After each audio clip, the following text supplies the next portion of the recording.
Assalamualaikum warahmatullahi wabarakatuh. Dan salam sejahtera bagi kita semua.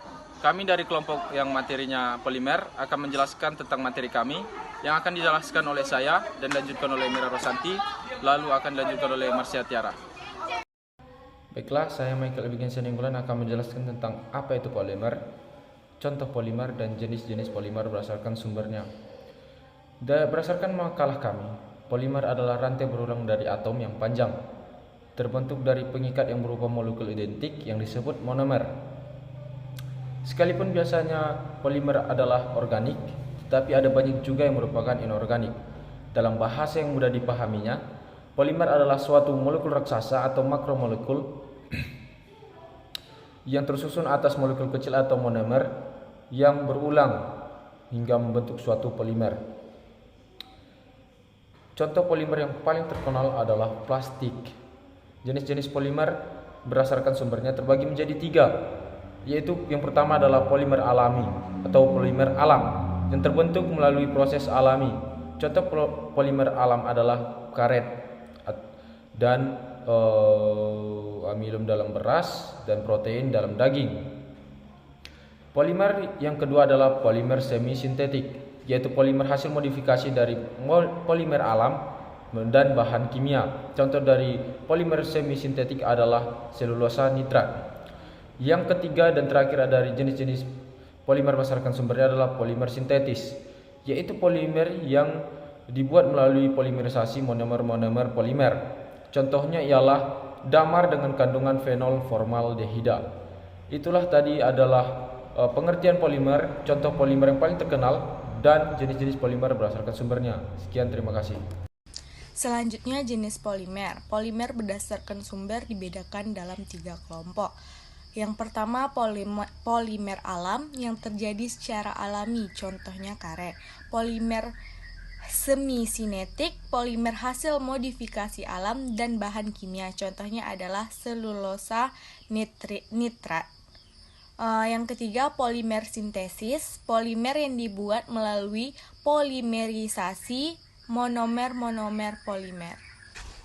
Sifat-sifat polimer dan ciri-cirinya: 1. Kemampuan cetak baik. 2. Produk ringan kuat. 3. Banyak di antara polimer berisi isolasi listrik baik. Yang 4. Baik sekali ketahanannya terhadap air dan zat kimia. Yang kelima, lebih murah harganya. Yang keenam, kurang tahan terhadap pelarut dan lain-lain. Kegunaan polimer. Yang pertama, polietilena, pembungkus makanan. Yang kedua, polipropilena, karung dan tali plastik. Yang ketiga, teflon, pelapis barang tahan panas.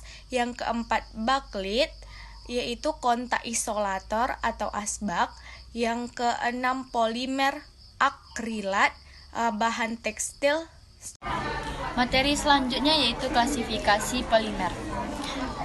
Berdasarkan asalnya, polimer alam yaitu polimer yang secara alami yang berada di alam atau yang tersedia di alam. Contohnya karet, selulosa, protein, dan amilum. Yang kedua, polimer semi-sintesis, yaitu polimer yang diperoleh dari hasil modifikasi polimer alam dan bahan kimia. Contohnya yaitu selulosa asetat, yang merupakan turunan dari selulosa yang terbentuk dari asetilasi selulosa dan digunakan untuk membuat kaca film. 3. Polimer sintesis, yaitu polimer yang dibuat oleh manusia dan sering ditemukan dari kehidupan sehari-hari. Contohnya serat, plastik, dan karet buatan. 2. Berdasarkan jenis monomernya. 1. Homopolimer atau disebut juga polimer linear, yaitu polimer yang tersusun atas monomer yang sama atau sejenis, misalnya polivinil klorida.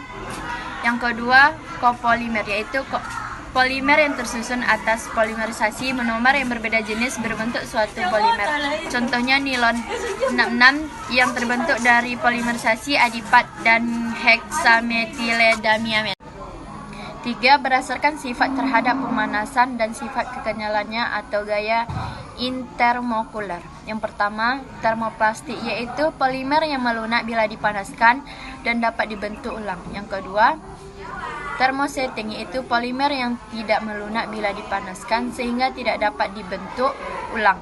Yang ketiga, elatomer yaitu polimer yang dapat mulur jika ditarik tapi tidak akan kembali seperti semula.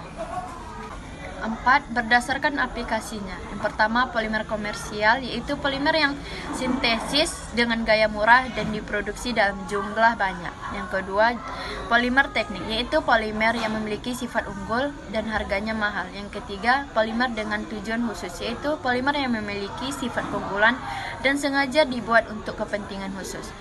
Yang kelima, berdasarkan bentuk susunan rantalnya.